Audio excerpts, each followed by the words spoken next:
bricks and bricks with different symbols on them, and there was many different attempts to communicate, but it was never, the communication never happened on our terms. It was always on whatever was on this property. We were never able to, catch it unawares, so to speak. Were you trusted by your neighbors? It was a very slow process. When we first arrived, we had the reputation as, this was this kind of very wealthy organization of scientific people with probably government connections, this whole thing. So there was a lot of distrust, but I think over time we visited the neighbors many times. We talked to them. I think over time we did build trust.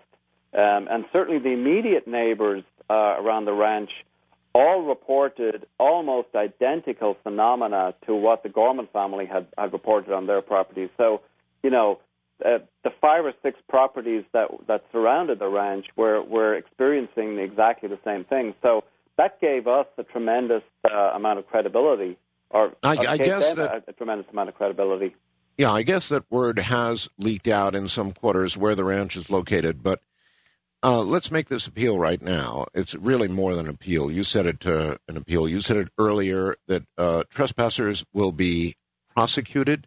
Yes. So if you know where the ranch is, don't go there. This is serious scientific work, and it's underway. It's still underway right now, right, Colm? Yes. The ranch is under constant surveillance, and there are people stationed on the property. So it is absolutely not acceptable to trespass on that property. All right, Colm, the hour's up. That's it. Boy, it went that fast. Colm, thank you for being here. I can't thank you enough for taking the hour and spending it with us. Well, thank you so much, Art. It's great to connect with you again. We'll have to have you back for a whole show. I could do a whole show plus with you. All right, we'll do that. Colm, thank you. Good night. And George, you're coming up next. Here I am. George Knapp is here.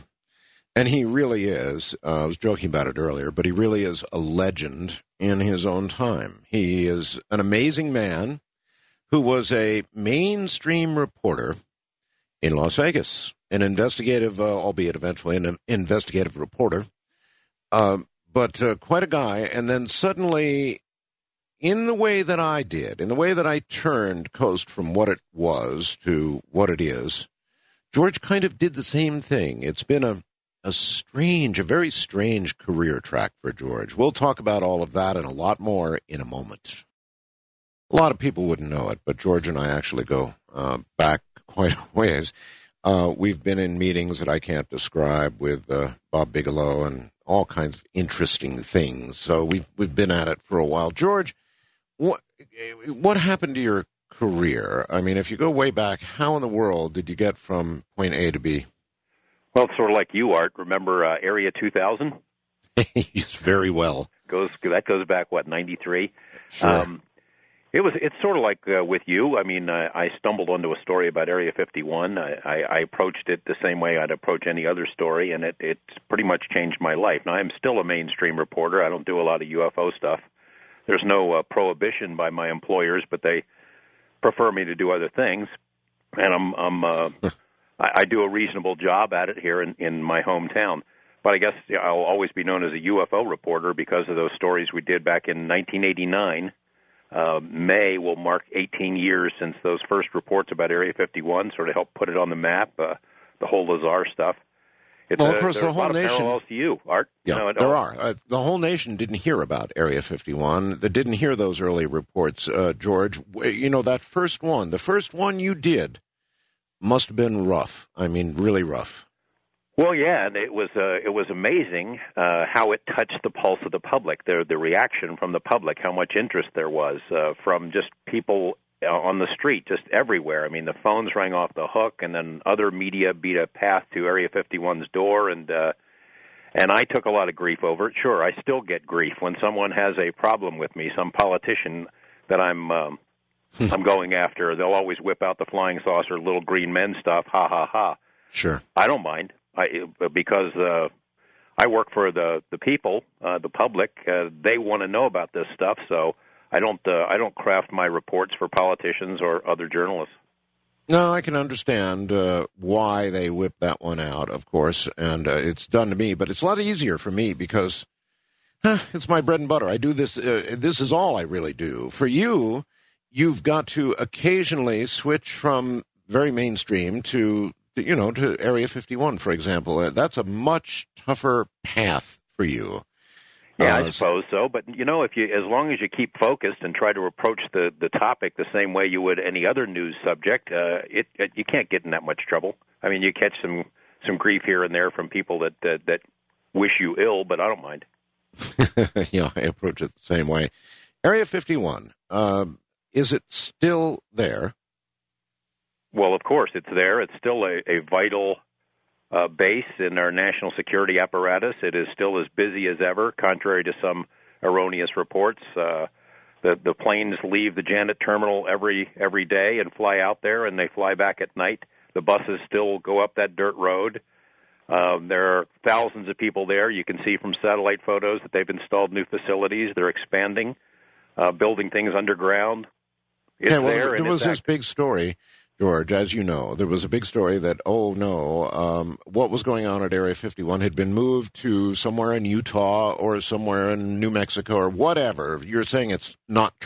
Right. I think that guy from Popular Mechanics went up a wrong road, found nobody there, and concluded that Area 51 had somehow shut down. And boy, was he mistaken. I think perhaps the stuff we're talking about, if in fact there were ever any recovered alien vehicles out there, that they probably have been moved somewhere else or stuck in a closet somewhere, for the simple reason that so many people still go out there looking for it. So if you wanted to test fly that stuff, it would seem you'd have to find a place deeper in the test site or some other base without so much attention. From the investigation you did do way back when, is there any doubt in your mind that they were flying craft and testing craft that had been recovered or obtained one way or the other from elsewhere? Well, I suppose there will always be some doubt. I lean toward that being the case. I mean, it was not just Bob Lazar. I had more than 24 people who have worked out there over the years who've told me bits and pieces of the same story, witnesses who've seen these things flying around, people who have worked on the program and seen things inside hangars and know that we were taking these things apart to figure out how they worked, not the other way around. So I believe that it was there at some point. Can I prove it conclusively? No. If you could go back now and not do those reports and not get involved with Area 51, Bob Lazar, John Lear, the whole thing, if you could just erase it and not do it, would you? Oh, no, I'd do the same thing. I might do a better job of it, but there's no question that I would do it. It's just opened so much up for me, not only as a journalist, but as a human being, and opened my eyes to a lot of stuff that I might not have otherwise seen. Yeah, I bet. All right, now the ranch. When you finally did get access to the ranch, did you see enough? Did you investigate yourself enough to become a believer that these stories that we were hearing were indeed happening? Very much so. In part because of the credibility of Bob Bigelow and the people that work with NIDS. I mean, these are serious guys. They weren't out looking for attention. They were trying to investigate this stuff. And then going up there and interviewing witnesses. Talking to neighbors, people who live in the area, researching the history of it. People wonder if this is a government psychological warfare campaign or something like that. This stuff has been going on in that region before there was a U.S. government. Father Escalante, who had his sightings and wrote about them in his journal, that was back in 1776. Native American traditions say it's been going on a lot longer than that. So, it's not a government operation. It's there. It's real. I've interviewed enough people to be convinced of that, plus the evidence collected by the folks at NIDS over a 7-year intensive study. I mean, that area is the most intensely studied paranormal hotspot in history. Any guesses? If you had to guess, and I am asking you to guess, what do you think is going on there? It's, and this is purely a guess. We tried to rule out more things than as opposed to coming to a conclusion because there's not enough evidence to demonstrate something conclusively, but it seems dimensional. It seems like this is a portal of some sort. The rancher, Tom Gorman, recalled seeing what looked like a sun in the sky through which objects would enter and leave, And on the other side of this big orange ball sun-like object, he could see another sky. It suggests that maybe there are other worlds out there, parallel universe, alternate dimensions. I'm not smart enough to be able to figure that stuff out, but as we mentioned in the book, it's sort of consistent with some of the research on the cutting edge of physics and cosmology right now, the concept of the multiverse. That's right. It fits, it fits.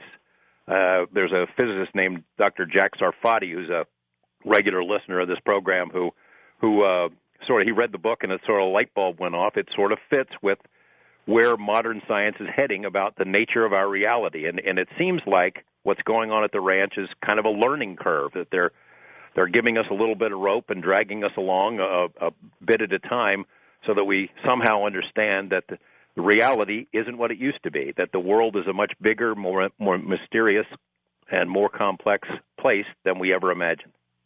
You carried cameras up there. Did you ever catch anything that you could air? No. Well, we've got stuff that we can air, but if you're asking me, do I ever catch anything anomalous on camera? Mm-hmm. No. Yes. I do have some of the stuff from NIDS archives, the mutilation incidents and tracks and things of that sort. We interviewed a lot of witnesses up there. We interviewed NIDS staffers, collected a great deal of material for this documentary that one of these days I'll get finished, but nothing like a flying saucer, no. My buddy Colm, one of the first trips I made up there, my pal Colm, he decides that I have this inherent weirdness quotient and that maybe I might make something happen. So he takes me out in the middle homestead where a lot of this strange stuff had happened, where that tunnel of light had appeared, where animals had been butchered and others disappeared, where a predator-type object had materialized and scared the bejesus out of everyone. It's the middle of the night. And he puts me on a chair there and leaves me to see if something comes to get me. Now, before this, yeah, my pal, right? Before this, we had done some things that in the past had riled this entity up. We got a big earth mover and dug around a lot of dirt. That seems to get its attention. We built a big fire, made a bunch of noise, tried to get its attention, and then plopped me out on a chair for a while in the middle of nowhere and left me. So I'd like to tell you that I was brave and I wasn't concerned at all, but I was. I mean, it was a scary thing. And the only thing you were like chum in the water. Yeah. The only thing that came to get me were mosquitoes, though. So I'm happy to report. Okay, back to Mr. Bigelow for a moment. He's quite a guy, and Ross. I get these little messages. I do the program here. Ross in West Palm Beach, Florida, said, "Art, I'm looking at Mr. Bigelow's website right now." And honestly, Mr. Bigelow reminds me of S.R. Haddon, the billionaire in the movie, your favorite movie, mine, Contact. And I've been saying that for years. He really does remind me of H.R. Haddon. How about you? Yeah, that fits. I got a tour of his facility out there right from the first day that it was built, and I've been there many times. And he invited us to be there on the morning of the launch. And Bob Bigelow had never done a TV interview before. I know he's spoken to you many times, and we got him to go on camera, and he was good at it. And now we are negotiating to get him on camera to talk about the ranch. And when I can get that nailed down, that'll be a coup. Oh, it certainly will be, and quite a story. My God, what a story that'll be! And it's everything. It's a paranormal Disneyland. It's the UFO stuff of everything from Winnebago-sized UFOs to flying sombreros to the balls of light that Colm talked about. It's poltergeist type stuff. It's a laundry list of strange things, and it's a heck of a story for a newsman. Boy, it really is. There have been sort of offshoots to all of this, and the early stuff involved Bob Lazar, John Lear.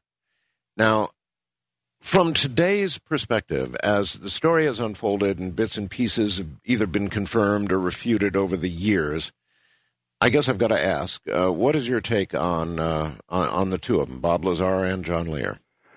Well, on Lazar, I know that the world of ufology has pretty made up its mind that Bob is not truthful, and I don't think it's as simple as that. Now, there are gaps in his story and things that don't add up. For example, I always have said from day one that the weakest part of his story dealt with his lack of academic credentials. The schools that he went to say he was never there, and Bob has never gone to any great lengths to prove that he was there. However, I lived through this stuff. I know the strange things that were happening back there. I know how government